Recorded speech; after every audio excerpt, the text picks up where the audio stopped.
धर्मेंद्र में ऐसी बात थी कि उनकी हस्ती मिटती नहीं थी। जी हां, जब राजेश खन्ना के स्टारडम की आंधी आई थी तो एक धर्मेंद्र ही थे जो टिक पाए थे।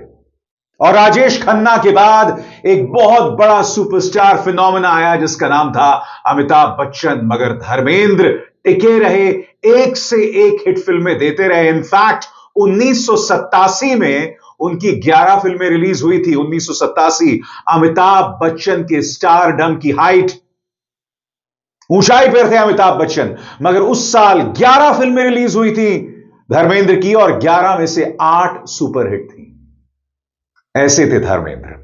जी हां, और बात वहां नहीं रुकती। मैं राजेश खन्ना और अमिताभ बच्चन की तो बात कर चुका हूं। अमिताभ बच्चन के बाद जो सुपरस्टार थे यानी शाहरुख खान, उनकी जिंदगी में एक अहम किरदार निभाया धर्मेंद्र ने। एक तरह से कहा जा सकता है कि धर्मेंद्र के 2 फैसलों ने अमिताभ बच्चन को सुपरस्टार बनाया और उसके बाद शाहरुख खान को सुपरस्टार बनाया। जी हां, सही सुना आपने। सबसे पहले दोस्तों मैं बात करना चाहता हूं अमिताभ बच्चन की। आप जानते हैं अमिताभ बच्चन को एंग्री यंग मैन का दर्जा किस फिल्म से मिला? जंजीर से। मगर क्या आप यह भी जानते हैं कि जंजीर पहले ऑफर हुई थी धर्मेंद्र को?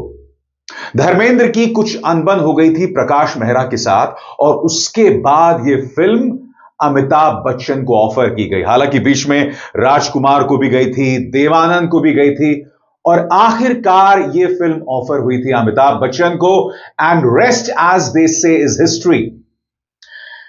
देखिए, अगर आप मुझसे निजी तौर पर पूछें तो यह फैसला सही था, क्योंकि देखिए अगर धर्मेंद्र जंजीर में एक्टिंग करते ना तो एक सामान्य फिल्म बनकर रह जाती, एक कमर्शियल हिट बनकर रह जाती। यह अमिताभ बच्चन की रॉ एनर्जी थी उस वक्त की, उनका जो एंग्री यंग मैन का फिनोमेना था जिसने जंजीर को एक ऐतिहासिक फिल्म बना दिया। मगर यह भी हकीकत है कि अगर, जी हां, अगर यह फिल्म धर्मेंद्र ने कर ली होती तो हो सकता है कि अमिताभ बच्चन ना होते।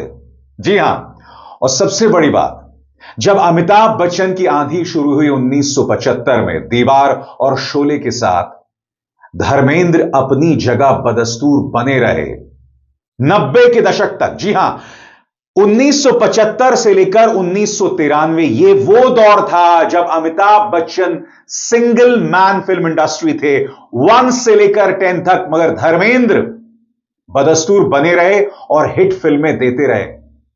सबसे बड़ी बात, क्या आप जानते हैं कि अमिताभ बच्चन को शोले भी धर्मेंद्र की वजह से मिली? जी हां, सही सुना आपने, धर्मेंद्र की वजह से उन्हें शोले मिली। यानी कि एक तरह से कहा जा सकता है कि अमिताभ बच्चन का जो मुकाम है उसमें धर्मेंद्र का एक बहुत बड़ा योगदान है। और जैसे मैंने बताया ना, 1975 से लेकर 1993 तक अमिताभ बच्चन की एक आंधी थी फिल्म इंडस्ट्री में, कोई उन्हें छू नहीं सकता था। मगर इस दौर में भी अमिताभ बच्चन के सामने उनका वजूद बना रहा। यह वो दौर था दोस्तों जब फिल्म इंडस्ट्री में सिर्फ 4 सुपरस्टार्स की तूती बोलती थी। पहला अमिताभ बच्चन, धर्मेंद्र, जितेंद्र और मिथुन चक्रवर्ती। जी हां, और अगर अमिताभ बच्चन के स्टारडम को कोई चुनौती दे रहा था तो वो धर्मेंद्र थे। हालांकि इन दोनों में कोई तुलना नहीं की जा सकती और उसकी वजह यह है दोस्तों क्योंकि धर्मेंद्र का जो मुकाम रहा है उससे किसी की तुलना नहीं की जा सकती। सबसे बड़ी बात, जब राजेश खन्ना सुपरस्टार बने थे, मैं आपको बता दूं, जब राजेश खन्ना सुपरस्टार बने थे आराधना से और उसके बाद एक के बाद उनकी सुपर डुपर हिट फिल्में आती रहीं, तब फिल्म इंडस्ट्री से सभी स्टार्स गायब हो गए थे। ना देवानंद टिक पाए, ना कोई और, मगर एक धर्मेंद्र थे जो एक के बाद एक हिट फिल्में दे रहे थे। तब उन्हें बात समझ आ गई कि अब वो रोमांटिक हीरो के किरदार में नहीं रह सकते। उसके बाद उन्होंने एक्शन फिल्में शुरू की। और मैं आपको बताना चाहता हूं फिल्म हिस्टोरियन यासिर उस्मान ने उस दौर के बारे में क्या लिखा है, गौर फरमाएं। यासिर उस्मान लिखते हैं, कई साल बाद जब मैं अभिनेता राजेश खन्ना पर अपनी किताब लिख रहा था तो उस समय कई बार लेखक सलीम खान से मुलाकात हुई। उन्होंने राजेश खन्ना के बेमिसाल स्टारडम की नई कहानियां सुनाई। उन्होंने बताया कैसे राजेश खन्ना के कामयाबी की आंधी में इंडस्ट्री के सारे स्टार हिल गए थे सिवाय एक के, वो स्टार थे धर्मेंद्र। 1969 से 1972 वो 3 साल जब राजेश खन्ना कामयाबी के शिखर पर थे, तब धर्मेंद्र ही थे जो जीवन मृत्यु, राजा जानी, लोफर, सीता और गीता और मेरा गांव मेरा देश जैसी बड़ी हिट फिल्में दे रहे थे और कॉमेडी से लेकर रोमांस और एक्शन हर अंदाज में हिट थे। सलीम खान ने बताया था, लेकिन इतने बड़े स्टारडम के बावजूद धर्म जी के लिए परिवार से ज्यादा कुछ नहीं था। इसकी मिसाल देते हुए वो बोले कि जंजीर की कहानी सबसे पहले धर्मेंद्र के पास आई थी। उन्हें कहानी पसंद आई और 2500 रुपए में उन्होंने यह कहानी ले ली। तय हुआ कि उस फिल्म में मुख्य भूमिका धर्मेंद्र निभाएंगे और उनके भाई अजीत सिंह देओल प्रकाश मेहरा के साथ मिलकर इसके निर्माता होंगे। लेकिन इसी दौरान धर्मेंद्र के एक रिश्तेदार की प्रकाश मेहरा से कोई अनबन हो गई। वो रिश्तेदार धर्मेंद्र के पास गए और अपने झगड़े के बारे में बताया। उन्होंने धर्मेंद्र से कहा कि वे प्रकाश मेहरा के साथ काम न करें। धर्मेंद्र ने उनकी बात मान ली। उसी स्क्रिप्ट ने अमिताभ बच्चन को स्टार बना दिया और उन्हें एंग्री यंग मैन के रूप में पहचान दिलाई। देखा आपने, धर्म पाजी के लिए उनके परिवार से बड़ी कोई चीज नहीं थी। वो चाहते तो दोनों में समझौता करा सकते थे, मगर उनके रिश्तेदार को लगा कि प्रकाश मेहरा ने उनकी तौहीन की। और ये हमने देखा। ये ना भूले दोस्तों कि धर्म पाजी से उनके दोनों बेटे बॉबी देओल और सनी देओल इतने करीबी हैं। मैं नहीं भूला हूं, शायद फिल्म फेयर का मंच था। बॉबी देओल, धर्म पाजी और सनी देओल एक मंच पर थे और बॉबी देओल रोने लगते हैं अपने पिता को गले लगाकर कि मेरे पापा जैसा कोई नहीं है। एक अडल्ट ये बातें मंच पर सबके सामने कह रहा है, आंखों में आंसू के साथ। इससे पता चलता है कि धर्मेंद्र से कितना प्यार करते थे उनके बच्चे। और ये ना भूलें कि यहां पर एक पेचीदगी भी थी, क्योंकि ये ना भूलें कि धर्म पाजी की शादी हुई थी प्रकाश कौर से, जिनसे उनके 4 बच्चे हुए थे, जिनमें सनी देओल और बॉबी देओल थे। फिर उन्हें मोहब्बत हो जाती हेमा मालिनी से और वो हेमा मालिनी से भी शादी कर लेते, मगर इसके बावजूद कभी भी सनी देओल या बॉबी देओल में उनके लिए किसी तरह का कोई मनमुटाव, किसी तरह की कोई नफरत नहीं थी। वो अपने परिवार से हमेशा मोहब्बत करते रहे, ये उनकी खास बात थी। और जैसा कुछ देर पहले मैंने बताया दोस्तों कि शाहरुख खान जो इतने बड़े सुपरस्टार हैं, क्या आप जानते हैं कि शाहरुख खान के सुपरस्टार बनने में, या ये कहा जाए उनकी पहली फिल्म मिलने में धर्मेंद्र का किरदार था। फिल्म थी दिल आशना है, जिसकी प्रोड्यूसर थी हेमा मालिनी।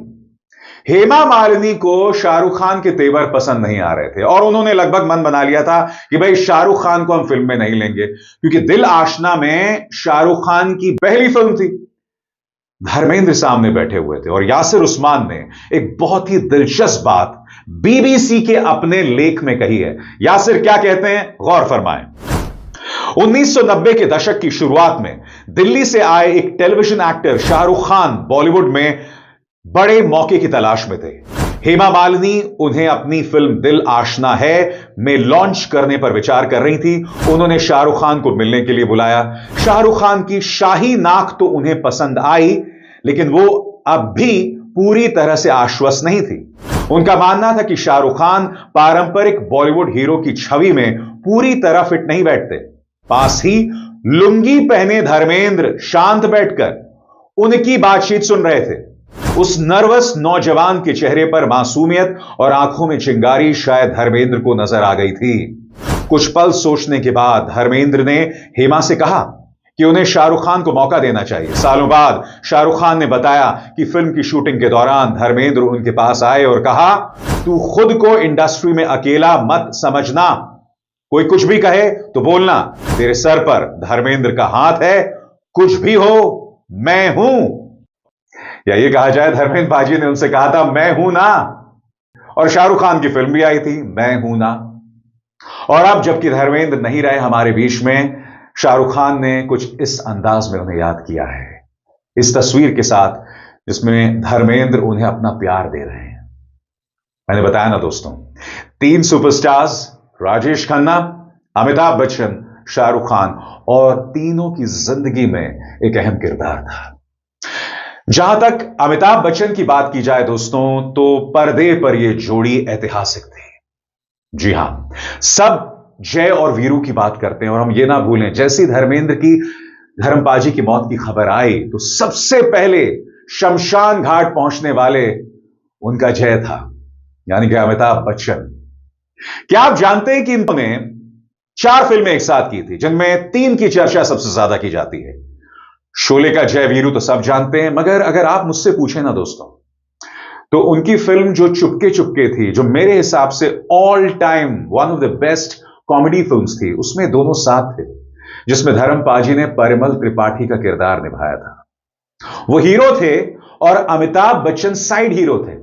हालांकि मेरा मानना है कि अमिताभ बच्चन ने इसमें एक बेहतरीन परफॉर्मेंस निभाया था और चुपके चुपके में जो अमिताभ बच्चन का किरदार था ना, दिलीप साहब के मुताबिक चुपके चुपके में जो उनका रोल था, अभिमान दीवार के साथ साथ चुपके चुपके में उन्होंने अपनी जिंदगी का बेहतरीन परफॉर्मेंस दिया था अमिताभ बच्चन ने। मगर ये दोनों साथ थे, दोनों एक दूसरे को कॉम्प्लीमेंट कर रहे थे और यही इनकी खास बात थी।